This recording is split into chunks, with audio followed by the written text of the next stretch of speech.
नमस्कार दोस्तों। आज हम जो टॉपिक डिस्कस करने वाले हैं वो है स्ट्रक्चर। और स्ट्रक्चर से रिलेटेड हम जितने भी सारे टॉपिक हैं वो सारे डिस्कस करेंगे कि स्ट्रक्चर कहाँ कहाँ यूज़ होता है, what is structure, why we use structure, an example program to explain structure, syntax of declaring structure, example of declaring structure, declaring an structure variable, accessing elements of structure, important points to be remember while structure। और ऐसे ही करके हम structure, array within structure, array of structure, features of structure, nesting of structure, passing structure to function, pointer to structure, passing structure to function using call by address, ये सारे call by address, ये सारे topic हम एक एक करके discuss करेंगे। जितना इस लेक्चर में हो पाता है उतना आज के लेक्चर में, फिर बाकी जो है नेक्स्ट लेक्चर में हम डिस्कस करेंगे। तो सबसे पहले बात आती है कि स्ट्रक्चर है क्या। तो structure is a data type that contain number of data type grouped, different data type grouped together. This data types may or may not be of same type। बहुत ही क्लियर डेफिनेशन है। तो structure वो facility आपको provide करता है जिसकी सहायता से आप नंबर ऑफ डेटा टाइप्स का एक ग्रुप बना सकते हैं, और उस ग्रुप में जो डेटा टाइप है वो सेम भी हो सकते हैं और वो सेम नहीं भी हो सकते। तो ये सबसे पहला सवाल आता है कि क्यों हमें स्ट्रक्चर की ज़रूरत पड़ती है। Why we use structure. Structure is usually used when we wish to store dissimilar data together. जब हमें डिसिमिलर टाइप के डेटा को एक साथ रखना हो उस समय इसकी ज़रूरत पड़ती। हमने देख चुका है पहले भी कि हमारे पास बहुत सारे प्रिमिटिव डेटा टाइप के वेरिएबल होते हैं, इंटीजर, फ्लोट, कैर, उसमें भी हम डेटा स्टोर कर लेते हैं अलग अलग टाइप के। और जब हमें एक ही टाइप के बहुत सारे डेटा रखना होता है तो उस समय हम एरे का इस्तेमाल करते हैं। लेकिन सवाल ये होता है कि जब अलग अलग टाइप के डेटा को, डिफरेंट टाइप के डेटा को एक साथ रखने की ज़रूरत पड़ती है तो उस समय हमें क्या यूज़ करना है। तो उस समय हमारे पास बहुत ही एफिशिएंट है कि हमें उस समय स्ट्रक्चर यूज़ करना है। तो जैसे कि हमें कुछ रिकॉर्ड स्टोर करना है बुक से रिलेटेड, जैसे बुक का नाम हो गया, बुक की प्राइस हो गई, बुक का पेज नंबर हो गया, और ये एक एंटिटी के रूप में हमें स्टोर करना हो तो उस समय हमें स्ट्रक्चर की ज़रूरत पड़ती है। और दूसरा एग्जांपल ले सकते हैं हम कि एम्प्लॉय की रिकॉर्ड जब हमें स्टोर करना है तो उस समय भी ये बहुत ही सूटेबल है। एम्प्लॉय का नाम, ये सारा कुछ एक एंटिटी के रूप में हम इसे स्टोर कर सकते हैं। एम्प्लॉय का नाम, उसका एड्रेस, उसका फ़ोन नंबर, उसकी सैलरी, उसकी सारी डिटेल। तो ये जो है फैसिलिटी हमें स्ट्रक्चर प्रोवाइड करता है। एक छोटा सा प्रोग्राम हम पहले देखेंगे, उसके बाद हम स्ट्रक्चर का डिक्लेरेशन और वेरिएबल डिक्लेरेशन, ये सारे चीज़ हम एक एक करके उसमें देखेंगे। तो सबसे पहले हम एक प्रोग्राम देखते हैं, फिर हम आगे उस पर बढ़ेंगे।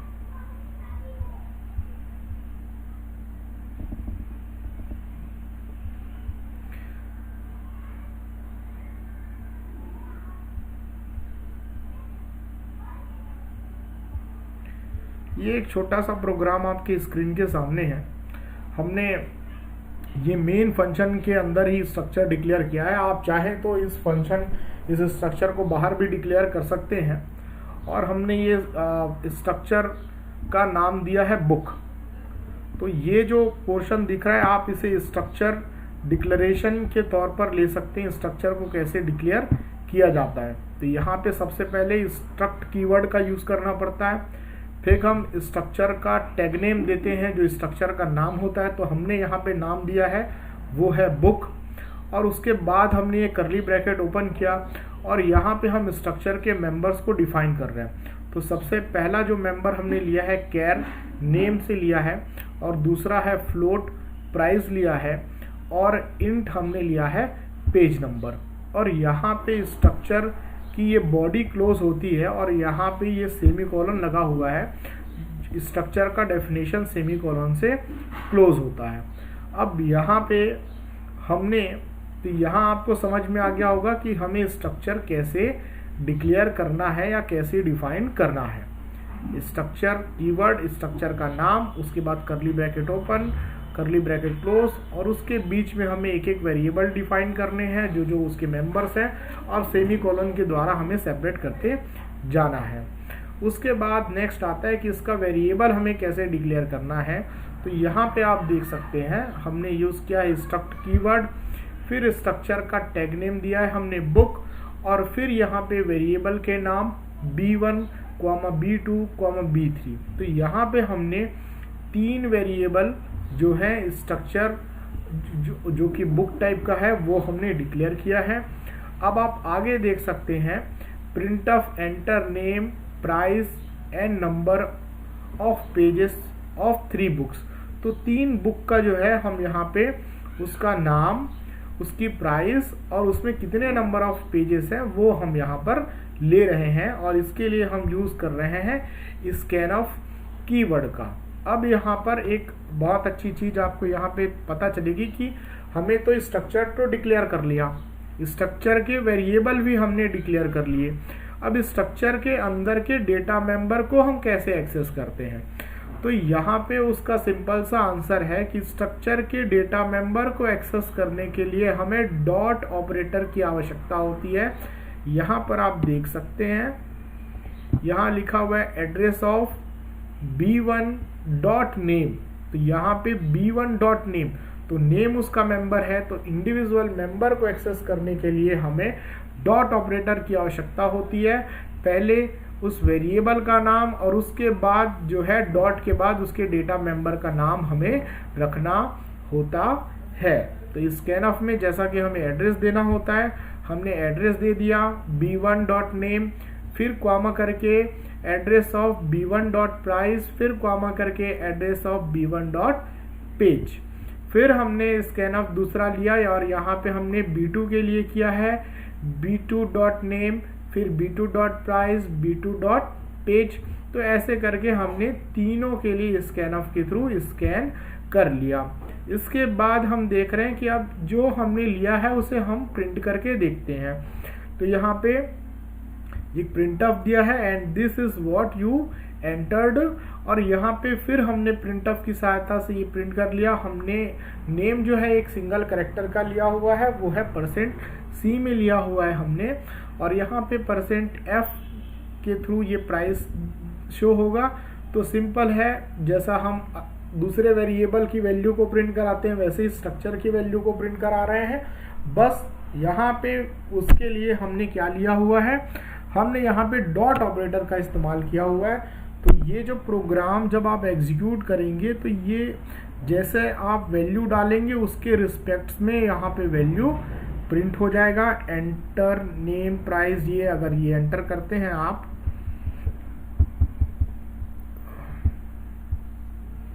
तो जैसे आप एंटर करेंगे उसी के रिस्पेक्ट में ये वैल्यूज प्रिंट हो जाएंगी, जैसा कि आप देख सकते हैं। और ऊपर दिए गए प्रोग्राम में आपने 2 चीज़ें सीखी, डिक्लेरेशन ऑफ स्ट्रक्चर, कैसे स्ट्रक्चर डिक्लेयर करना है, और एक्सेसिंग द स्ट्रक्चर एलिमेंट। तो ये 2 चीज़ें हमने सीखी है, और ये यशवंत कानेटकर की बुक में इसके बारे में डिटेल में डिस्क्रिप्शन आपको मिल जाएगा कि स्ट्रक्चर को कैसे डिस्क्राइब करते हैं। जैसा कि हमने पूरा आपको पहले ही बता चुका है कि स्ट्रक्चर का कीवर्ड लिखते हैं, फिर बुक जो स्ट्रक्चर का नाम है वो, फिर करली ब्रैकेट के अंदर उसके एक एक मेंबर्स डिक्लेयर करते हैं, और सारे मेंबर्स को सेमी कॉलन के द्वारा सेपरेट किया जाता है, और लास्ट में यहाँ पर करली ब्रैकेट बंद करने के बाद यहाँ पे सेमी कॉलन लगाने की ज़रूरत पड़ती है। और अगर इसका सिंटेक्स देखा जाए तो ये आपकी स्क्रीन में सामने में स्ट्रक्चर नेम, और फिर structure element 1, structure element 2, structure element 3। तो ये चीज़ें आपने देखी। और वेरिएबल जो डिक्लेरेशन पार्ट था वो भी हमने देखा, struct book B1, B2, B3।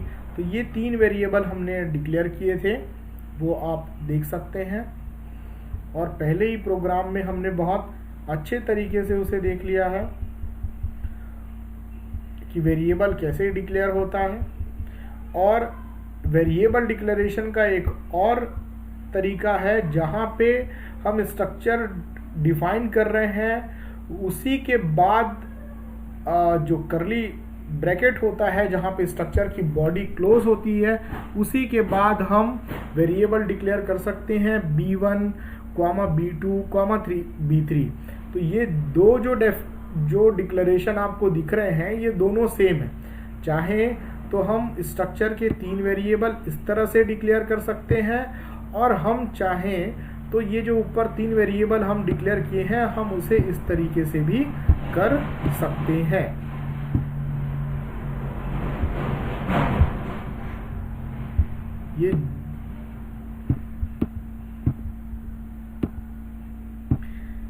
ये दोनों डिक्लेरेशन आपस में सेम है। यहाँ पे स्ट्रक्ट, ये जैसे ही बॉडी क्लोज हुई, पेज नंबर इसके बाद यहाँ पे हम B1, B2, B3 लिख सकते हैं। तो एक दूसरा तरीका है स्ट्रक्चर के जो वेरिएबल्स हैं उसे डिक्लेयर करने का।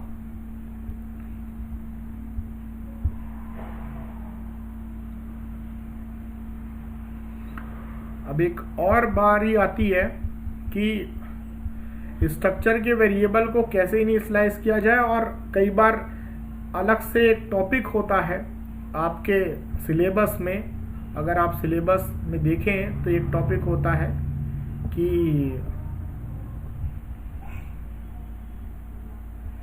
Array within structure. तो एक टॉपिक होता है आपके में एरे विद इन स्ट्रक्चर। तो एरे विद इन स्ट्रक्चर ये हम देख सकते हैं। यहाँ पे जैसे हम बाकी वेरिएबल्स, प्रिमिटिव डेटा टाइप के वेरिएबल को डिक्लेयर करते हैं, ठीक उसी प्रकार हम किसी भी वेरिएबल का एरे भी बना सकते हैं, जो कि इस एग्जांपल में आप देख सकते हैं। जैसा हमने लिया स्ट्रक्ट बुक, और यहाँ पर जो पहले नेम जो है एक सिंगल कैरेक्टर वेरिएबल था, अब हम नेम को हमने एरे ले लिया है। तो ये आपका एग्जांपल है जो सॉल्व होता है। कई बार ये पूछा जाता है कि create array within structure. तो ये एक एग्जांपल है आपके सामने जहाँ पे हमने एरे इनसाइड स्ट्रक्चर लिया है। यहाँ पे नेम एक एरे है, कैरेक्टर एरे है, और यहाँ पर उसी के साथ ही आप देख सकते हैं कि एक इनिशियलाइजिंग स्ट्रक्चर वेरिएबल। तो स्ट्रक्चर को हम कैसे इनिशियलाइज कर सकते हैं, तो जैसा कि आप स्क्रीन पे देख रहे हैं, यहाँ पे हमने 2 स्ट्रक्चर वेरिएबल डिक्लेयर किया है, B1, B2। तो ये दोनों जो स्ट्रक्चर वेरिएबल हैं उसको हमने जब हम डिक्लेयर कर रहे हैं उसी समय हमने इसे इनिशियलाइज किया है। तो ये फैसिलिटी आपको बाकी वेरिएबल के साथ मिलती है। उसी के साथ ही हम स्ट्रक्चर वेरिएबल को भी इनिशियलाइज कर सकते हैं डिक्लेरेशन के समय ही। और वैल्यू उसे कैसे दी जाती है, यहाँ पे आपको देखना होगा कि जिस क्रम में आपने डिफाइन किया है उसके मेंबर को, उसी क्रम पे आपको उसके मेंबर्स की वैल्यू आपको यहाँ पे देनी है। जैसा कि हमने नेम पहले डिफाइन किया है, तो हमने बेसिक नेम पहले दिया है, ये एक एरे है तो डबल कोटेशन में हमने दे दिया है, इसे कैरेक्टर एरे है, एक स्ट्रिंग पास किया है। और जो प्राइस है वो हमने पहले B1 के लिए दिया है 130.00, पेज जो है 500 है, और ये क्या बोलते हैं, करली ब्रैकेट क्लोज हो जाता है, फिर सेमी कोलन, इसी ऐसे ही एरे भी डिफाइंड होता है। तो ये फिर सेकंड में भी हमने किया है फिजिक्स, फिर ये डबल कोटेशन के अंदर है क्योंकि यह एक एरे है, और फिर यहाँ पर 150.8, फिर ये 800 पेज नंबर में चला जाएगा। अब कुछ पॉइंट्स जो हैं आपको ध्यान देने होते हैं जब आप स्ट्रक्चर डिक्लेयर करते हैं, तो वो सारे पॉइंट्स अभी स्क्रीन में आपके सामने हैं। The closing braces in the structure type declaration must be followed by a semicolon. तो स्ट्रक्चर जहाँ भी हम क्लोजिंग ब्रैकेट लगाते हैं, क्लोजिंग करली ब्रैकेट लगाते हैं, वो उसके बाद सेमीकोलन लगाना ज़रूरी होता है। और it is important to understand that a structure type declaration does not tell the compiler to reserve any place in the memory. यहाँ पे जब भी आप कोई स्ट्रक्चर डिक्लेयर करते हैं तो इसका मतलब ये नहीं है कि वहाँ पर कोई मेमोरी रिजर्व हुई है। जब तक आप उसका कोई वेरिएबल नहीं क्रिएट करते तब तक उसके लिए अलग से कोई मेमोरी क्रिएट नहीं होती है। और सामान्यतः स्ट्रक्चर डिक्लेरेशन जो होता है हमें अपने सोर्स कोड के ऊपर में टॉप पे डिक्लेयर करते हैं, और ये सामान्यतः वहाँ डिक्लेयर करना है, डिफाइन कर देना है जब आप स्ट्रक्चर वेरिएबल यूज़ कर रहे हैं उसके पहले आपको इसको डिफाइन करना, डिक्लेयर करना ज़रूरी होता है। जहाँ हम प्री प्रोसेसर हैश इंक्लूड ये लगाते हैं वहीं हम इसे डिक्लेयर करें तो ये और भी अच्छा हो जाता है। स्ट्रक्चर के एलिमेंट्स को हमको कैसे एक्सेस करना है हमने पहले ही देख चुका है कि डॉट ऑपरेटर की मदद से हम इसे एक्सेस कर सकते हैं। तो अगर डिटेल में आपको इसको लिखना हो तो यहाँ पे टॉपिक है एक्सेसिंग स्ट्रक्चर एलिमेंट्स, और वहाँ से आप लिख सकते हैं। और अगर शॉर्ट में लिखना चाहें तो आप सिंपल शब्दों में लिख सकते हैं कि स्ट्रक्चर के इंडिविजुअल एलिमेंट्स को एक्सेस करने के लिए डॉट ऑपरेटर का इस्तेमाल किया जाता है, और डॉट ऑपरेटर के पहले वेरिएबल का नाम लिखा जाता है, और डॉट ऑपरेटर के बाद जो स्ट्रक्चर जो वेरिएबल है उसके मेंबर्स का नाम लिखा जाता है। तो बहुत ही सिंपल सा है। How structure elements are stored. अब ये बात आती कि स्ट्रक्चर के एलिमेंट्स जो होते हैं वो कैसे मेमोरी में स्टोर होते हैं, कैसे वो एरे जैसा आपने देखा है एक कंटिन्यूअसली वो स्टोर होता है एरे के एलिमेंट्स एक के बाद एक के बाद एक। तो वैसे ही कुछ स्ट्रक्चर के एलिमेंट्स भी होते हैं, वो अलग अलग स्टोर नहीं होते, वो एक ही लोकेशन पे होते हैं, एक के बाद एक वो होता है। तो यहाँ पे आप देख सकते हैं कि स्ट्रक्चर बुक हमने क्रिएट किया है और कैरेक्टर करके नेम करके एक कैरेक्टर वेरिएबल डिक्लेयर किया है बुक स्ट्रक्चर में, फिर प्राइस है, फिर पेज है, ये हम पहले भी बना चुके हैं। और सबका हम यहाँ पर एक एक और मेंबर्स को इनिशियलाइज भी हमने कर दिया, वेरिएबल डिक्लेयर किया B1 के नाम से, और सारे मेंबर्स को सिक्वेंशियली हमने इनिशियलाइज कर दिया है। अब हम इन सारे मेंबर्स, ये मेन के अंदर है, मेन के डेफिनेशन के अंदर ही हमने इसे डिक्लेयर किया है। अब यहाँ पे आप देख सकते हैं कि एड्रेसेस आप देख सकते हैं सबका, ये हम एड्रेस ऑफ नेम, ये %u जो है उसके सहायता से हम प्रिंट कर रहे हैं। एड्रेस ऑफ B1 नेम, ये इसीलिए ये प्रोग्राम देख रहे हैं कि वो मेमोरी में कैसे स्टोर है, और मेमोरी में ये एक के बाद एक स्टोर होता है, जैसा कि आप इस डायग्राम में देख सकते हैं B1.name। तो ये B1 जो है इनिशियल जो इसका एड्रेस एज्यूम किया है 65,518, फिर जो प्राइस है जस्ट एक बाइट बाद में है 65,519, और ये फ्लोट है, फ्लोट के बाद 4 बाइट लगता है, तो 4 बाइट के बाद जो है पेजेस रखे हुए हैं, पेज वो है 65, उसका एड्रेस है 65,523।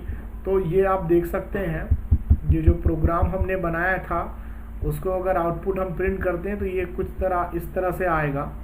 अगर उसका इनिशियल एड्रेस जो होता है 6518 अगर हो तो आपने देखा कि स्ट्रक्चर मेमोरी में कैसे स्टोर होता है।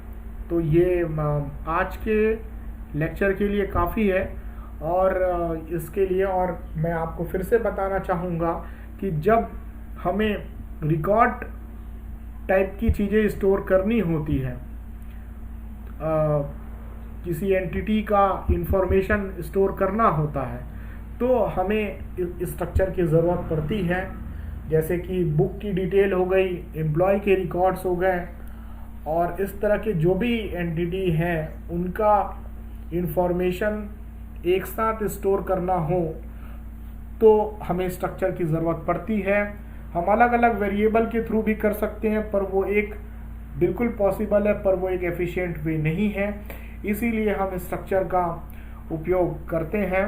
तो आज के लेक्चर में आपने देखा कि स्ट्रक्चर क्या है, व्हाट इज स्ट्रक्चर, स्ट्रक्चर की ज़रूरत क्यों पड़ती है, एक एग्जाम्पल प्रोग्राम हमने देखा, स्ट्रक्चर को डिक्लेयर कैसे किया जाता है ये हमने देखा, स्ट्रक्चर के वेरिएबल्स को कितने टाइप से हम डिक्लेयर कर सकते हैं वो हमने देखा, स्ट्रक्चर के एलिमेंट्स को हम कैसे एक्सेस करते हैं वो हमने देखा, कुछ इंपॉर्टेंट पॉइंट्स देखे स्ट्रक्चर के बारे में, स्ट्रक्चर के वेरिएबल को कैसे इनिशियलाइज करते हैं वो भी हमने देखा at the time of declaration, how structure elements are stored in a memory ये भी हमने आज देखा, और एरे विद इन स्ट्रक्चर ये भी पोर्शन हमने आज के उसमें कवर किया है। तो आगे नेक्स्ट लेक्चर पे हम देखेंगे array of structure, features of structure, program to explain the value of an structure variable can be assigned to another structure variable, nesting of structure, passing structure to function, pointer to structure. तो ये सारे topic हम आने वाले class में देखेंगे, और यशवंत कानेटकर के बुक आप रेफर कर सकते हैं, और बिल्कुल इसके सारे प्रोग्राम आप रन करके एग्जीक्यूट करके देख सकते हैं। अगर कभी आप प्रॉब्लम फेस करते हैं तो वो स्ट्रक्चर वाले में एक बार पॉसिबिलिटी होती है कि अगर आप लैपटॉप पे रन कर रहे हैं तो अगर सिस्टम कंपेटिबल नहीं है तो कई बार ऐसा होता है कि जो आउटपुट हम एक्सपेक्ट करते हैं वो नहीं आते हैं, तो ये एक प्रॉब्लम आप इसमें फेस कर सकते हैं। बाकी डेस्कटॉप सिस्टम में इसके प्रोग्राम्स प्रॉपरली रन होते हैं। तो thank you very much for watching this video, thank you much.